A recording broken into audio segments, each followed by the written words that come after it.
Ndërsa vitet 1800 po lajmëronin fundin e tyre, në brojë të Drenicës do të lindte një djalosh që kishte vetëm një mision në jetë, dijen dhe ndriçimin e mendjes së shqiptarëve. Ai quhej Yunus Bllakçori. I gjithë shekulli që do të pasonte do të sillte zhvillime të vrrullshme në jetën shoqërore të kombit, dhe ky djalosh do të luftonte me penë dhe pushk për të ndriçuar fytyrën kombit të tij. Jeta do t'i kalonte në tallaze të paimagjinueshme, do të përjetonte vitet e ndritshme të rilindjes, përpjekjet për pavarësinë dhe ruajtjen e territoreve shqiptare, do të përjetonte luftrat ballkanike, mandej luftën e parë botërore, do të luftonte për të bërë balll interesave shoviniste të fqinjve, sulmeve dhe masakrave, planeve të kopshme për shpopullimin e viseve të Kosovës, do të përfshihej në valët e lëvizjeve politike të viteve 20, do të përqafonte zhvillimin shoqëror të viteve 30, do t'i përkushtohej për hapjes së shkollave shqipe në Kosovë dhe viseve të tjera shqiptare në vitet e luftës së dytë botërore, dhe në fund do të përballej me një regjim që do ta ndryste, do ta përçmonte dhe dhunonte, do t'ia survejonte çdo minutë të jetës, çdo bisedë, çdo takim, çdo dëshirë dhe mendim, do ta arrestonte dhe torturonte, do t'i rrëmbente çdo liri dhe të drejtë njerëzore. Por ai, me kostumin e aristokratit dhe kulturën e gjerë, me mençuri e durim, pa e ulur kokën kurrë, do të jetonte dinjitar deri në ditët e fundit të jetës në një kasolle internimi në Lushnjë.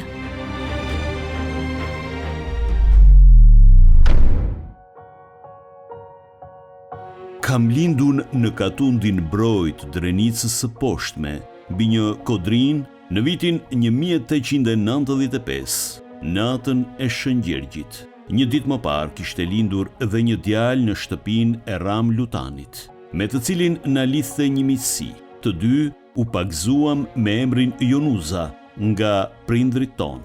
Baba im, Emini, ishte njeri me kulturë dhe i njoftun si i tillë në qytetin Pej. Nëna ime, Anëm Shahi, ishte bie e Salit të Staniçit dhe ky njeri me kulturë. Të parët tonë rrjedhin nga fisi i Krasniqës, ardhur nga Nika i Mërturi.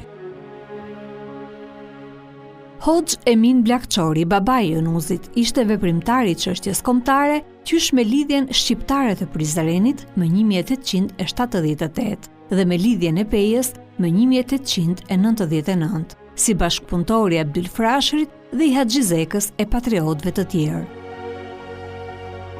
Ai e orientoi të birin drejt rrugës së dijes që në fëmijërinë e hershme. Kështu, Yunuzi kreu shkollën fillore në qytetin e Pejës në vitet 1903 deri 1908, ku mbaroi me rezultate të shkëlqyera dhe kjo i hapi rrugën për të vijuar studimet në liceun e Shkupit, ku do të vijonte mësimet për pak muaj, pasi një rrugë e re e dijes po hapej për të. Në 1 dhjetor të vitit 1909 u hap Normalja e Elbasanit dhe Yunus Bllakçori ishte në grupin e parë të nxënësve të Normales së Elbasanit. Në autobiografinë e vet, profesor Yunusi e përshkruan kështu fillimin e mësimeve në Normalen e Elbasanit. Po e citoj: "Ishte pothuaj një privilegj i madh të ishe student i liceut në atë kohë. Unë ishëm student i jashtëm, kurse Xhemali, një shoku im i brendshëm. Mirë po dhe mua nuk më mungojshin të gjitha nevojat për shkollë. Recep Mitrovica ishte një ndër pasanikët e mëdhenj, nip i Ago Pashës, me pallate rreth lumit Vardar, me pasuri në periferi të Shkupit, me hotele e shtëpi të mëdhaja në Selanik. Në shtëpi të tij priteshin njerëz të mëdhenj të kohës që vinin nga Stambolli. Të gjithë ata revolucionarët e Parisit e njihshin dhe e respektonin si shok të ngushtë. Mandej i pajisur me kulturë franceze e me ide revolucionare të kohës. Mbasi kishin kalue pak muaj në liceun e Shkupit, një ditë në mbrëmjet ardhi me Bedri Pejanin e më gjetën tu e lujt me shokët e lagjës. E më tërhoqi me një anë tu e më thanë këto fjalë: "A don të shkojsh në Normalen e Elbasanit me mësue në gjuhën shqipe?" Vetëm një po më doli nga goja. Një ditë, para se të nisëshim për udhëtim, na mblodhën në klubin e shqiptarëve, ku na foli Bedri Pejani e na mbushi mendjen se ç'kuptim kishte shkolla shqipe për ne, duke na thënë se kjo shkollë ku ju do të shkoni është guri themelit të një Shqipërie të ardhshme, të lirë e indipendente. Ju jeni pionerët e saj. Nga jeta e kësaj shkolle ku mblodh për herë të parë djemnia e të gjithë viseve të ndryshme të Shqipërisë, e frymëzuar për një ideali të vetëm, për një qëllimi të përbashkët, më kujtohen jehonat e këngëve të Mihal Gramenos. Për më mëdhen, vraponi bura, se s'ka me prit, që buçiteshin nga gojët tona me një hof të zjarrt e me një zë të ëmbël plot dashuri. Brezion, me këto shkoi rinin e vet, me këto këngë gatuam shpirtrat ton. Perandoria Osmane, pas një viti të plot të shkollës normale të Elbasanit, e mbylli këtë shkollë dhe Bllakçori i ri bashkë me shokët e vet ndërpren shkollën dhe vazhduan liceun e Shkupit. Gjatë kësaj periudhe ka shpërndar abetaret në gjuhën shqipe, ka kontribuar me shpërndarjen e gazetave, të trakteve të asaj periudhe që shkruanin për kryengritjet e mëdha anti-osmane, anti-serbe, të patriotëve të Hasan Prishtina, Bajram Curi, Isa Boletini, Idris Seferi, babai i nënës Terez, Kolbu Yaxhiu, Jashar Erebara, që boton të një gazet në atë periudhe i e përmend në autobiografin e vet. Me shpërthimin e luftës të parë ballkanike, tetor 1912, profesori Jonuzi gjendej në Shkup. E përshkruan hollësisht këtë periudhë të fillimit të luftës së parë ballkanike, kur Serbia, Greqia, Bullgaria dhe Mali i Zi formuan aleancën e tyre për të pushtuar trojet shqiptare. Ishte tetori vitit 1912. Gjimimi i topavet nga ana e Kumanovës ndëgjoi e vinte duke ushtuar orë çast. Gjithnjë më tepër lëvizjet ushtarake, ushtri të reja që shkarkonin në stacionin e Shkupit shifeshin. Ropame e topavet dhe kuevet shtohej. Në mes të kësaj rëmuje, konsujt njëri me tjetrin takoheshin pada. Në këtë periudhë të vështirë, profesor Jonus Bllakçori i bashkëngjitet çetës së Bec Ozdrimit në dhjetor të 1913-s dhe ndërmerr rrugën e gjatë dhe të vështirë për të ardhur në Shqipëri. Një vlla i Bec Ozdrimit kalonte nganjëherë nga shtëpia jon. Një ditë u dal vetëm në kam te porta e më kallëzoi se kishte ardhur Beci nga Vlora, ku e kishte shoqëruar Isa Boletinin me shok dhe më ftoi që të shkojsh ditën me takue me të. Të nesërmen vet ardhi e më mori.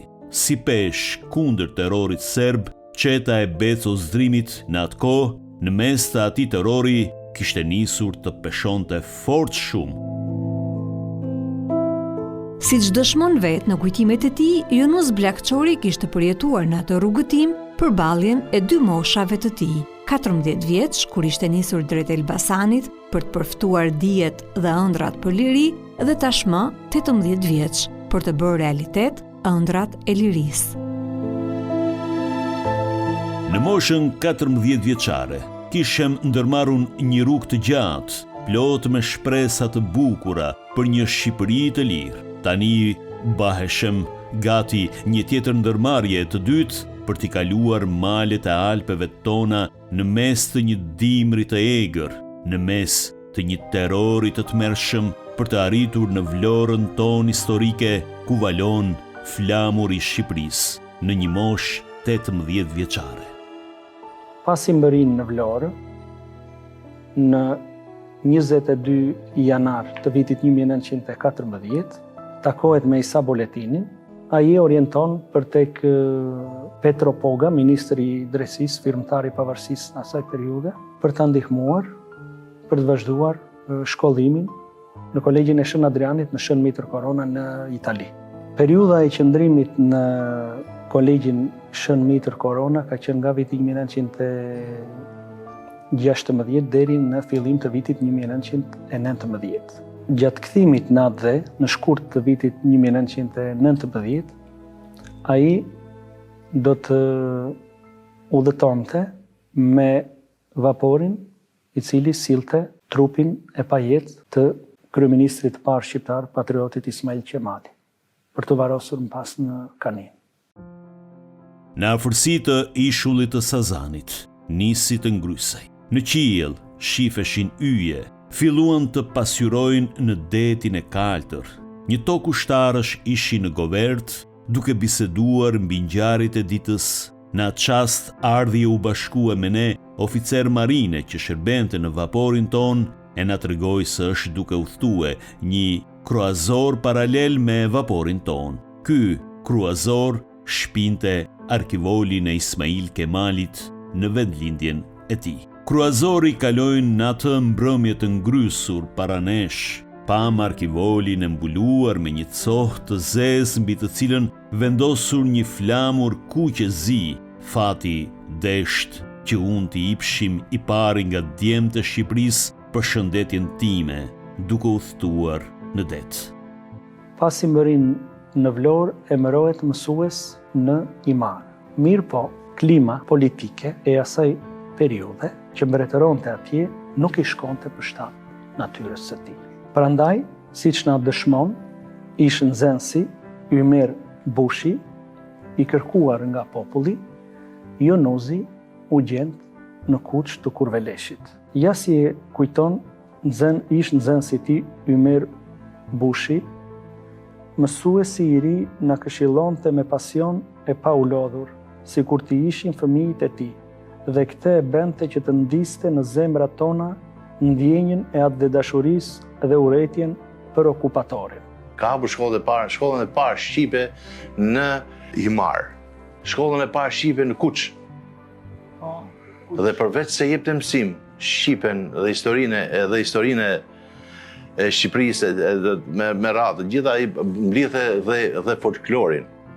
Mblidhe dhe folklorin, të dhënat folklorike, këngët që sa të bukura janë, polifonia, aty dallohemi që jemi shqiptar. Domethënë ishte brezi i parë i mësuesve që dolën mas, po themi, rilindës e parë Shqipërisë. Domethënë dihet që normalistët e parë ishin drita e emancipimit apo e zhvillimit të gjuhës shqipe, mësimdhënies shqipe dhe të gjithë kombit shqiptar. Këtë privilegj baba Jonus, gjyshi im Jonus e ka pasur, domethënë kuptimin e mirë fjalës se sakrificë nga ana e tij, se ishin pa bursa, pa kështu. Viti 1920 i shoqëruar me ngjarje politike dhe luftarake në kohën e konsolidimit dhe mbrojtjes të pavarësisë së Shqipërisë, do të përfshinte edhe intelektualin atletar Jonus Bllakçori. Megjithatë këta kishin marrë misionin e tyre dhe u shpërndarën për Shqipëri, ku domethënë përhapën gjuhën shqipe, shkrim me këndim mes gjithë sakrificave, me penë dhe me armë dorë. I kishte hije rroba e ushtarakut. Në fillim ai do të angazhojë për dërgimin e luftëtarëve në luftën e Vlorës dhe në korrik gusht të atij viti, 1920, do të gjendet në mesin e luftëtarëve në luftën e Koplikut kundër një agresioni të pabes jugoslav. Pas stabilizimit të jetës së vendit në vitet 1920-1923, profesor Jonus Bllakçori vazhdoi studimet e larta në Universitetin e Romës në degën pedagogji, gjuhë letërsi dhe drejtësi me korrespondencë. Student në Rom, por me zemër në atë dhe, Jonus Bllakçori, aktivist i dalluar në jetën politike, shoqërore, kulturore, arsimore të kohës, do të gjendej në grupin e themeluesve të Shoqërisë Bashkimi me Avni Rustemin si një ndër themeluesit dhe sekretari i përgjithshëm i saj. Pas kthimit në Shqipëri, shokët do ta uronin publikisht në revistën Miqësia. Po e citoj: Zoti Nus Bllakçori, shoku ynë i dashur, në muajin që kaloi u kthye nga Italia në Tiranë, mbasi kreu me lavdim mësimet pedagogjike në Universitetin e Romës. E urojmë me zemër kolegun ton të dashur. Krahas përgatitjes së teksteve mësimore, ai u mor edhe me studimin e dialektit vendas, mbledhës folklori, fjalët e rradha, fjalët e urta të popullit shqiptar, gjegjes e të tjerë. Në vitet 1923-1924, ai botoi disa shkrime origjinale pedagogjike në revista pedagogjike në Tiranë. Pas studimeve në Rom në vitet 1920-1923, Jonus Bllakçori diplomohet dhe rikthehet në atë dhe, ku emërohet inspektor arsimi në prefekturën e Beratit. Kemi një kujtim nga një broshurë, ishte krau i djathtë i Avni Rustemit. Dhe unë nga goja e tij, nëna ime nuk e di ndoshta, unë duke ngacmuar dhe atje dhe këtu dhe atje, i ka ndaluar rreth 15 vrasje që do ndodhin atë kohë. Ka ndaluar nga si ishte shumë autoritar tek ai burr, se ta lidha dhe më parë, se këta vazhduan të dy shkollën në Rom. Baba për gjuhë huaja, për italisht shkrime, si themi, në gjuhësi, letërsi, dhe ky për ushtarak dhe jurisprudencë, ka marrë dhe një situacion për jurisprudencë, po dhe ushtarak. Pas dështimit të kryengritjes, u arrestua. Periudha e qëndrimit në burg ishte e shkurtër dhe pas amnistisë së mbretit Zog, lirohet dhe vazhdon jetën aktive në fushën e arsimit, kulturës dhe pedagogjisë. Në këtë periudhë, Jonus Bllakçori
Ushtimin e vendit nga Italia fashiste e priti me dhimbje dhe protest, që në fillim ai do të ishte në grupin e adhetarëve intelektual dhe një ndër nga organizatorët e demonstratës antifashiste në Tiranë. Për këtë ngjarje, prefekti i Tiranës raportonte: më 28 nëntor 1939, duke përfituar nga tubimet festive të ditës së flamurit, Jonus Bllakçori është në bërthamën e grupit demonstrues kundër pushtuesit. Demonstruesit me flamurin kombëtar, pa shenjat e liktorit, shkuan e bën homazhe në varrin e poetit kombëtar Naim Frashërit, ku mbajtën fjalime dhe pastaj përshkuan rrugët e Tiranës, duke kënduar këngë patriotike dhe duke brohoritur. Roftë Shqipëria e lirë, udhëheqësit kryesor të grupit kanë qenë Ramiz Dibra, Ali Fehmi Kosturi, profesor Mehmet Vokshi, profesor Jonus Blakçori, Ismail Ag Petrela, mësuesi Ramazan Jarani dhe Musa Krajni. Një vit më vonë, vetë autoritetet fashiste e konfirmojnë qëndrimin e profesor Jonus Blakçorit.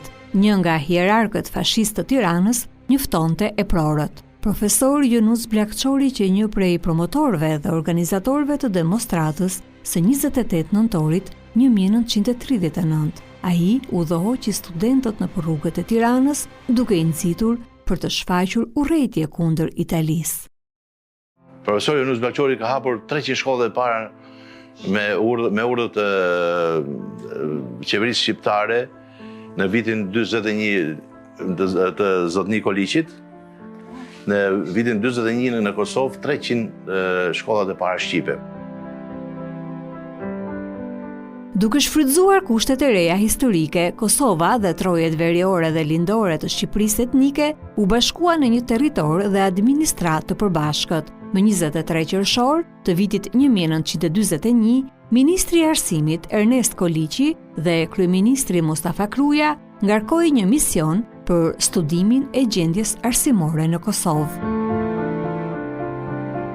Komisioni përbehej nga Hali Hashrova, Jonus Blakçori, Abdurrahim Buza nga Tirana, Flora Pali e Zef Pali nga Shkodra, Shaban Ara, Xhavit Nimani e Fadil Hoxha nga Kosova. Falë meritave të një karriere të gjatë të profesor Jonus Blakçorit, ai do të emërojë që në fillim në komisionin e jashtëzakonshëm shkollor me qendër në Prizren dhe do të kontribonte për prapjen e gjuhës shqipe dhe të kulturës kombëtare, të cilat deri në atë periudhë ishin të shtypura egërsisht nga pushtuesit serboslav.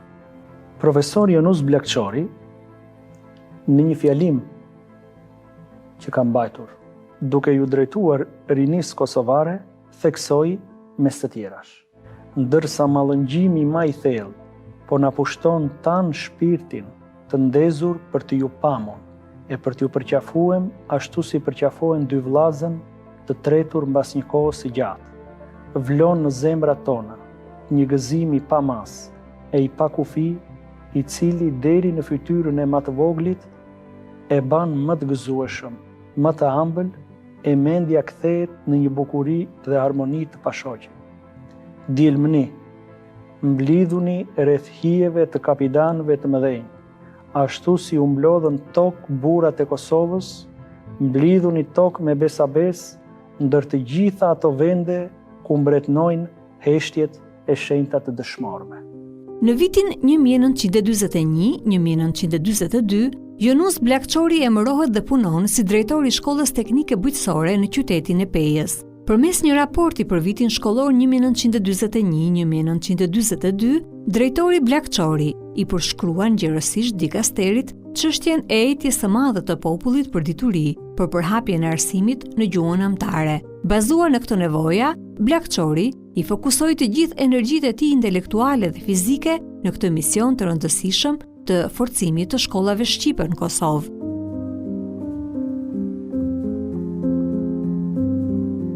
Vendosja e regjimit komunist në Shqipëri do ta ndërpriste hovin patriotik dhe diedashës të këtij vigani të arsimit shqip. Një atmosferë e nderë po shtrinte krahët në çdo qytet të Shqipërisë dhe intelektualët ishin vënë në shënjestër kudo.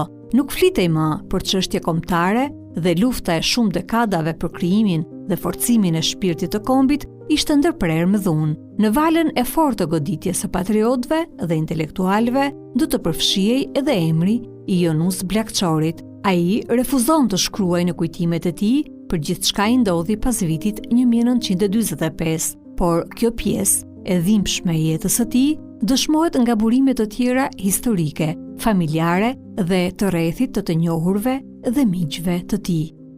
Ish nxënësi profesor Jonus Blakçorit në Gjimnazin e Tiranës, Agim Dëshnica, duke biseduar me profesor Jonusin, ndër të tjera shkruan. Her pas here, profesori kujtonte disi melodje dramën e jetës së vet aty nga fundi i luftës, kur brigadat partizane ishin afruar në pjesën veriore të Tiranës dhe hynin shpesh edhe në rrugën Fortuzi. Një mbrëmje sa po kishte rënë Muzgu, 5 partizan të armatosur u dukën në obor, kërkuan profesorin dhe e shoqëruan për te një vend grumbullimi njerëzish diku në Tiranë. A i kishte marrë me vehte për çdo rast ushqim dhe një triko. Kur hyri në sallë, pa mjaft vetë të ulur ndër stola. Shumë vetë i njihte, ishin mësues, shkrimtar, avokat, tregtar e tjerë. Zuri vend aty nga fundi. Her pas here shfaqe një ushtarak dhe thëriste një emër. I thiruri dilte dhe nuk kthej më. Salla her mbushej me njerëz të utuar e her dukej sikur zbrazej. Disa çanta me roba e ushqime mbeteshin atje si të haruara.